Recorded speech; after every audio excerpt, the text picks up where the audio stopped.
The Bob Marley movie, One Love, released recently in Jamaica to huge fanfare, can be described in no other way than a monumental success.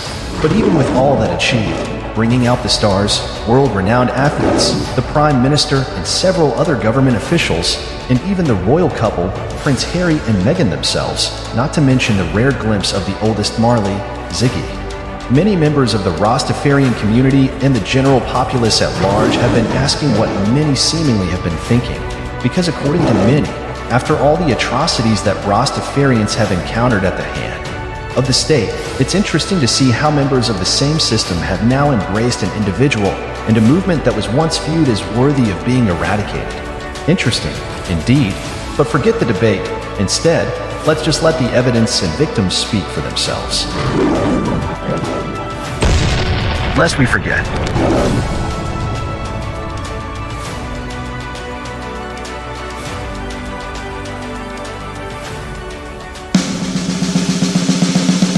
The Union Jack is lowered, and the new flag of Jamaica raised.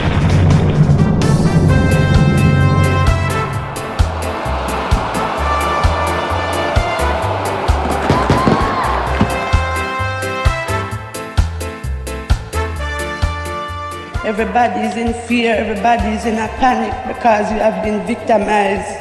We have not known what is going to happen to us. We are suffering. Yeah, man, the wickedest fight Rasta get in Jamaica was through the Karagan thing. Anti-Rasta, 1963. But our politics can be empty and just a word used. Where is the recompense? As the People's National Party and the Jamaica Labour Party built their constituencies, political gangs developed to intimidate voters and cement political garrisons. Leaders of these gangs maintained close links with politicians. Jamaica's most iconic community, Rastafarians, were demonized and persecuted by the Jamaican government in the early years.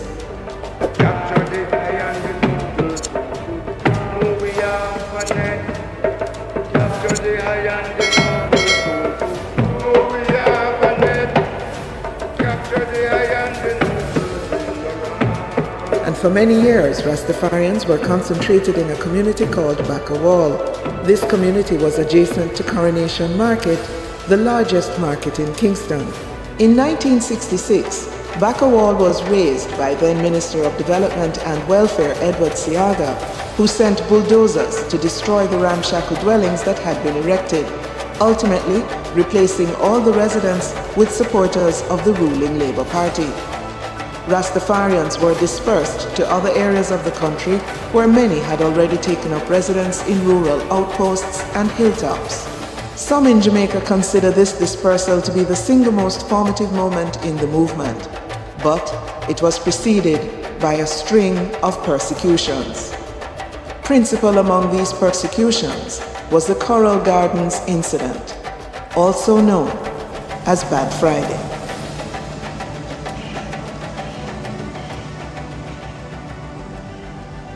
My birth full name is Isaac Wright, born 1935. My birthplace is Sun Rivers.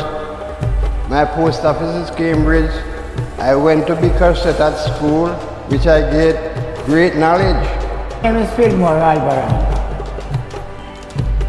I come to the Rasta movement in 1936 when I saw photograph with His Majesty Emperor Haile Selassie.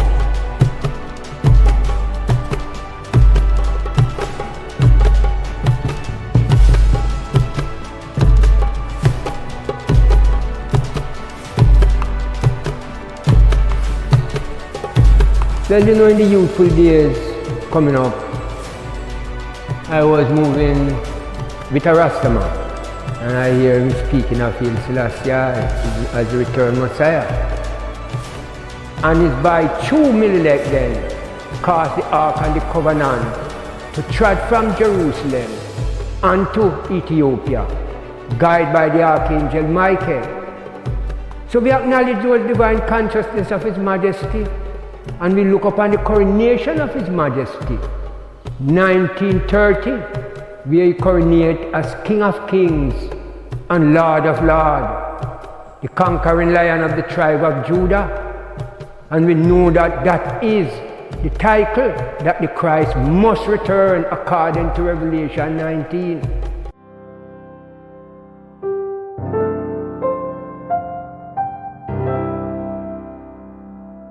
The system was very cruel to anyone who did not conform or did not seem to conform to their thinking. I mean, it happens at school, it happens in the workplace. So you began to see the different types of abuses and I would say extreme fear for the unknown. How dare you question the status quo? And that basically was what Rastafarians were doing. One time, you know, according to how the government look at it, Rastaman was like, you know, workless and, you know, people never look at them as upful and conscious people. So, you know, police would have just harass you for nothing at all, you know. In truth and in fact, Rasta was like a species in Jamaica where we have to stay on the edge of society. Like you have to stay both in the hills.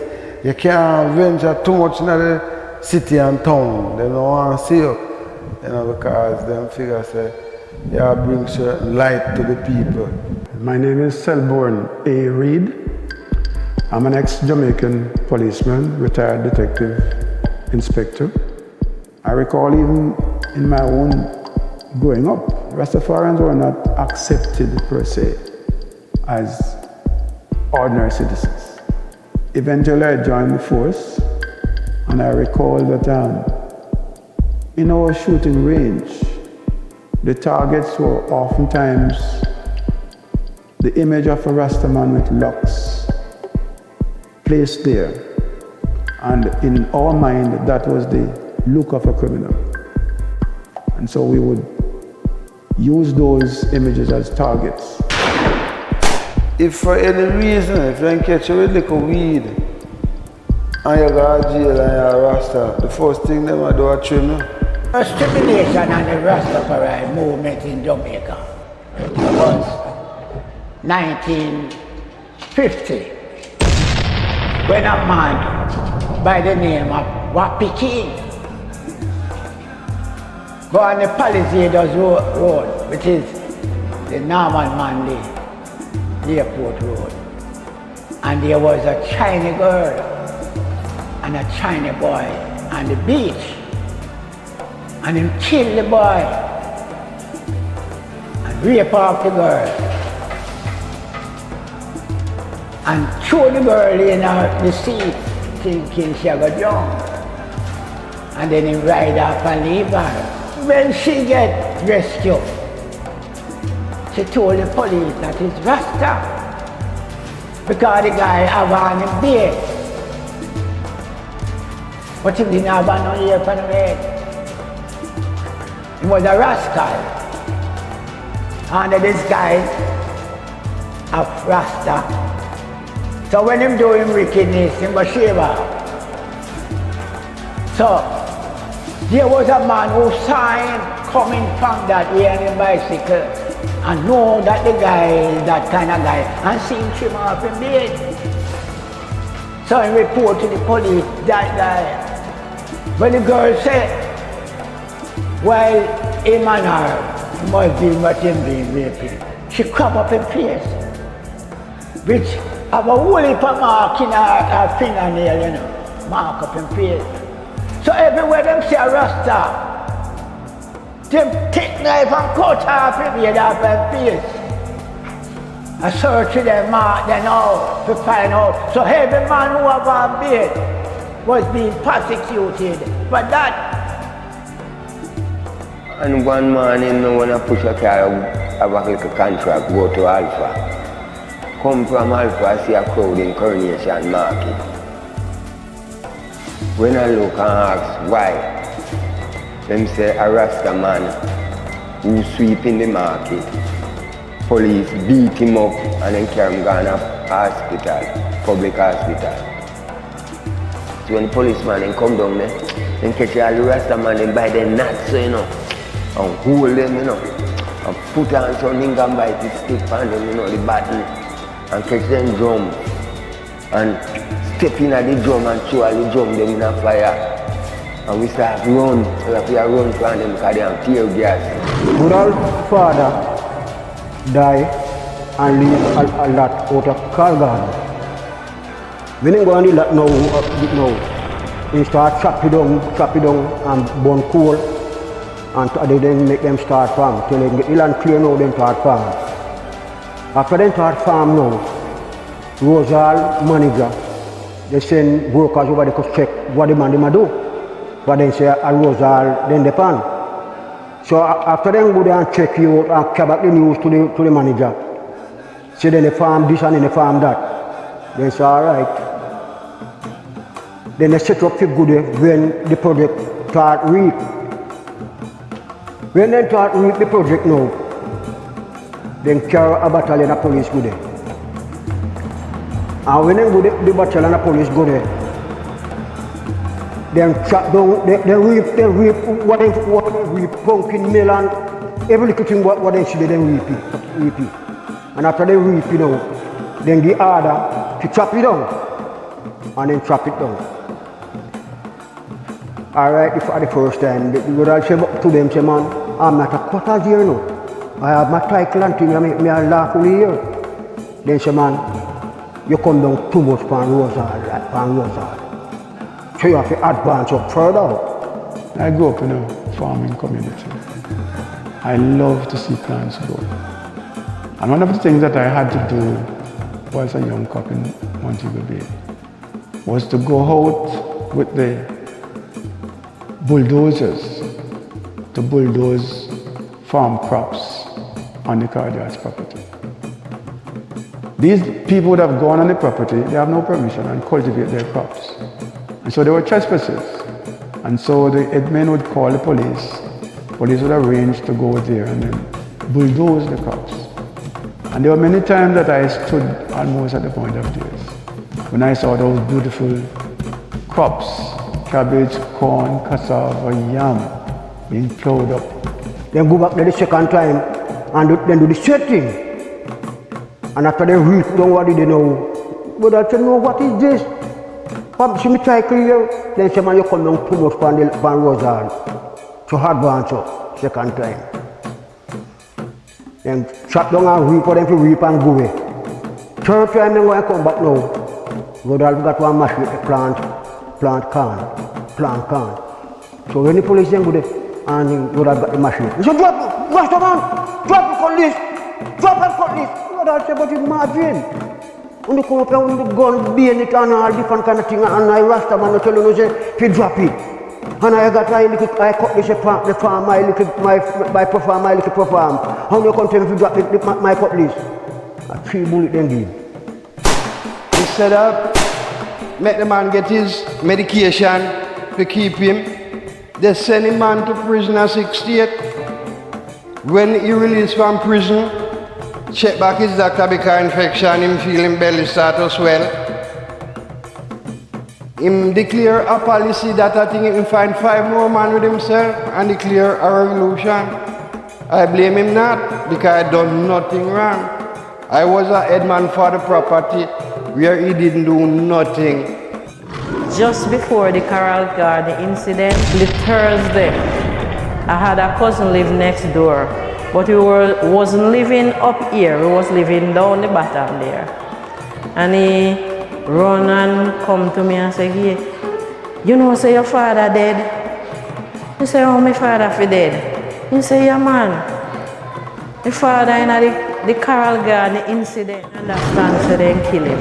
So we formed 2 parties men, about 15 men each, in a Y formation. And we decided to go in search of these men. By then, a lot of civilians who have heard about the incident had joined the police party, and we were going in search of the men who had done these heinous crimes. we saw about 5 or 6 Rastafarian men coming towards us. And they paused for a little while after they saw the police vehicle.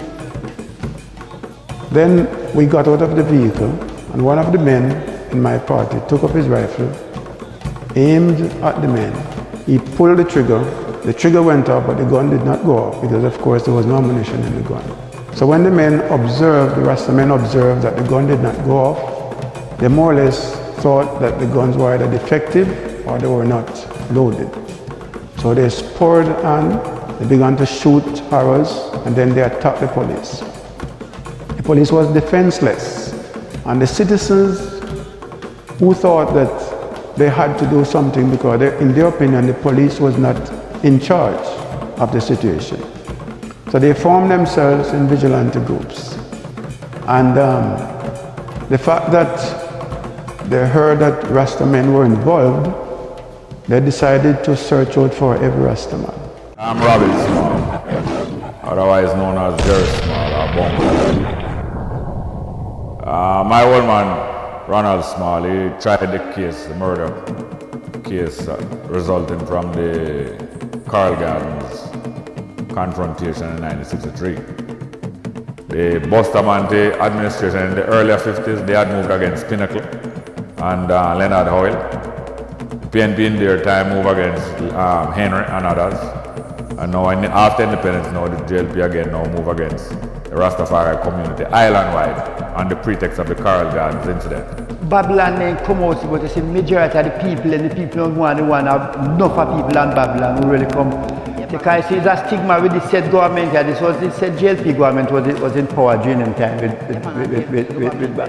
I said them spread a stigma about Rasta, like Rasta is a black heart man, them all catch people and kill them and all them things. So that is why them spread these stigma. So you see when the thing start a mobile with them say, it just spread like wildfire through a lot of Rasta in this region, you know. That was our region. So that will be enough time, man. This place is pure food. Pure food, hungry the lick man crossing what kind of kind do it so no one to give no work to do. First the Rastafari, no one to respond to you, can't get nothing to eat, nothing. You have to get in yourself, you live in jail. You have to walk on the living shark line.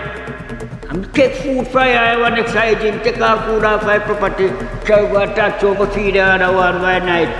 Labour Party was in power and they was very hostile to Rastaman. It really was the Bustamante government's first clash, really, with the Rastafari. I heard that under Bustamante government, them time the Rasta just come in, and Rasta was treated brutality underneath that government. Because from his Rasta, him said, you must go to prison or you die. Because then catch all Rastafari have little ear and thing, him say, must shoot first and inquire after. And Mr. Bustamante, he said, carrying all Rastaman dead or alive. He said, who can hold a 14? We hold on the chemistry. When him said the jail can't hold him, throw them on Bogil. Bogil is a cemetery in Mobile. That means to kill them. So we never like them so. This was the reality of Rasta and Rastafarians in Jamaica in 1963, not even a full year after gaining its independence from Great Britain.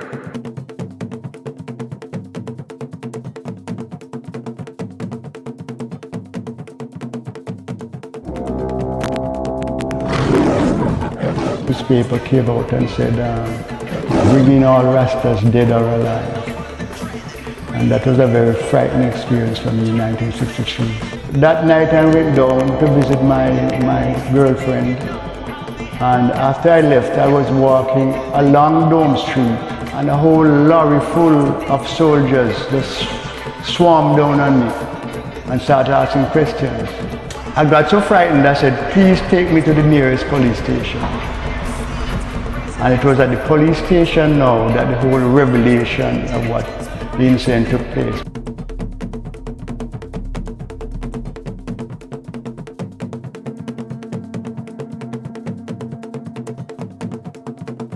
I am a brethren, so we're going to have a little smoke. We go for that, we go catch a fresh now, we go collect a little money. And we hear, police, come down. Rasta, who no kill good police. And from that, they take us, beat us up, put into a jeep. We are in there for 31 days. I was tried half naked because they beat me shirt off. So that's the way we tried. Well, in my experience of Coral Garden, personally, I was in the hills, in our St. James Hill here, burning coal for 6 weeks, cutting down coal wood to burn for a coal, that we can get it to cook into the stove. And when I come out of the hills now, draw the coal the Good Friday, and come out and distribute a bag of the coal to a vendor and go around to my brethren to ask him what's going along and tell me, say, well, police is in the area. So I leave now from the brethren and come up to my gates, still in Granville. These things that I'm telling you happen. And when I come up my gate now, I did have a sister that I and I rest together as my empress. And then I trod now to a higher hills called Charman, where I farm, do my little farming and so on. And was in Charman Mountain for around 4 days until I leave there and trod to St. Elizabeth and the daughter. Called there to the part of St. Elizabeth where I trod, called Cedar Spring, is around 28 miles from Montego Bay. And we trod all night. And when we reached there, they clean out. So when we were there with our brethren now, called Bongo Levi, and tell him what happened, the people them now, when I was going up the hill, tried to stop I from enter the area of the brethren house then. So we mustn't go up there. So I asked them why. Them said because Rasta killed police in Montego Bay. Organism come up on an eye. And then come take an eye now. Murder an eye. Do many things with an eye. And send it back in prison. And they grabbed me. And they put a rope right round me, make sure that they rope me good on foot, head. And they tally me like banana. Come up from the yard when I handcuff me. One of the policemen say, man, you could have had a great mind. Burn down the building. Mr. Man, how are you say to me? Mr. Man, you'd have been fast and how you building, blow up it. That one of them got one long gun, see that way? You can see it. Look on it, man. You know one long gun in this road, one gun. Run! Pan it the two head, boom! One of my sister bend down, scream out. He says, scream out. No, I said, no, wait till I go down, sir. So I don't deal. While I was in Wakefield, touchdown Trelawney, on the 12th of April 1963, where Buster Manti and Harley Regine come down to say, kill Rastafari. And them take I from Wakefield, in fact them cruel to I from Wakefield to Montego Bay.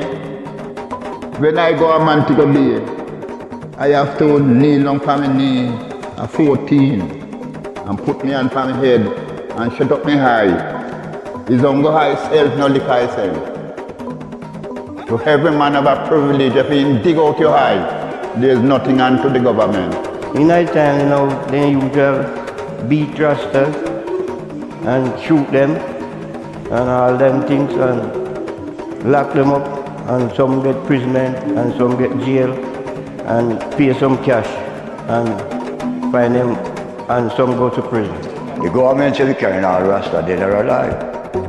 Either they're head cut off their head or carry them in or kill them and carry them in, no charge. Let them take me 3 years imprisonment. They carried me to the Montego Bay jail right in the center of the town. They beat us, then do everything for. When we ask for water, they push us out in the brilliant sun. And they wait until when the sun hot. When you look at the concrete, man, you see the heat coming out of it. And they take up the hose, they have the water hose personally. And they touch it on from the hydrant. And they spray us in the water, in the middle of the sun. And the night was coming, man, them trying to them a search me, because they don't want me. Then we call out. And the bad dog, them, all kind of dog, them come up and ready to heat up the structure. But you see, as I was a humble youth at them times, they couldn't eat time. Come in the war them. They stand up on you what them have to say. Then came the guard here, beat me very, very properly, beat me from the generation. Then came the guard here, then lock I down. And then like I don't know, I believe then give I beard. And sentenced 30 days in prison. The first sentence that. Them start to fling buckle, fling stone at our head and I sneak them then. And some they jam I with stick. But the one that I was watching keenly is the big strong black guy that have a big rope. Call it around a 3 inches rope. Feel like you don't cast a cow. So every time in the real rope, now if you cast I know. I burn lightning and thunder and earthquake and I see fear. That's so we feel me. Yeah, and they kick off the door. And they turn up my face. Turn down my face and turn me back. And they got me back a beat with the right back and run back. The army ribs them broke. 2 of them broke. They give me some lick, all in my head. Man, me some fool man, piss up myself. But me I tell you biggie. And when I look,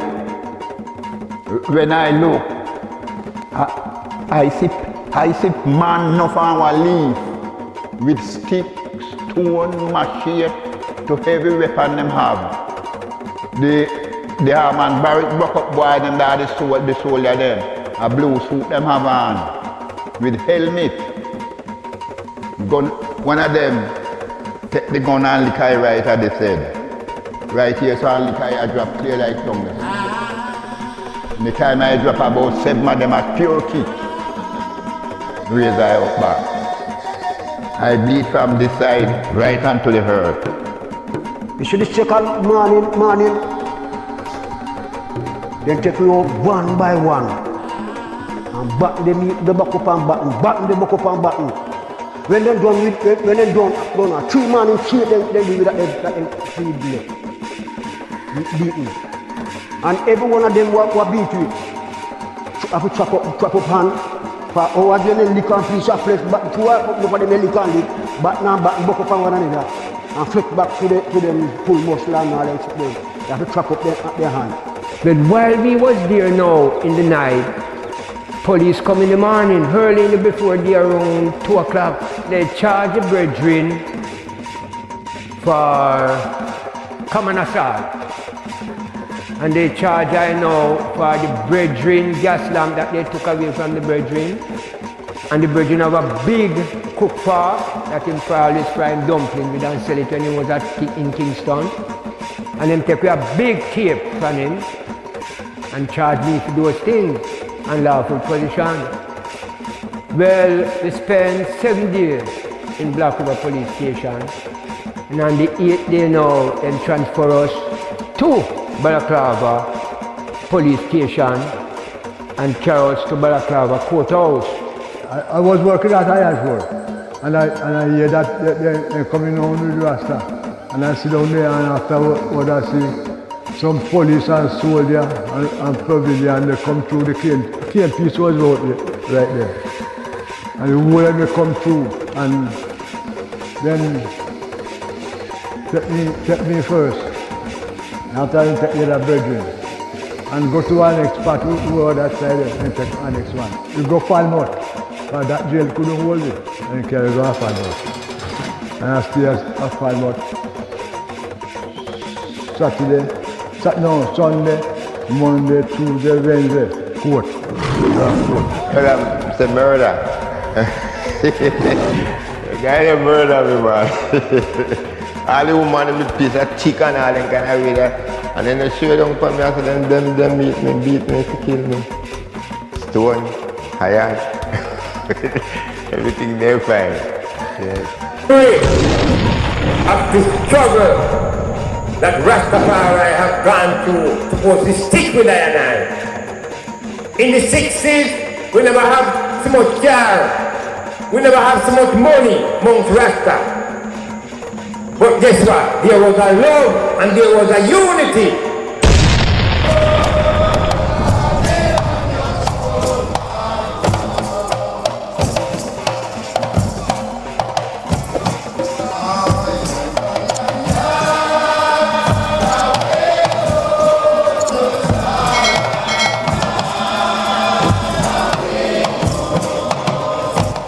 Before this Carl Garden thing in 1963, you used to hear frequently of people getting 7 days or 30 days or a few months for smoking, possession and even trading in ganja.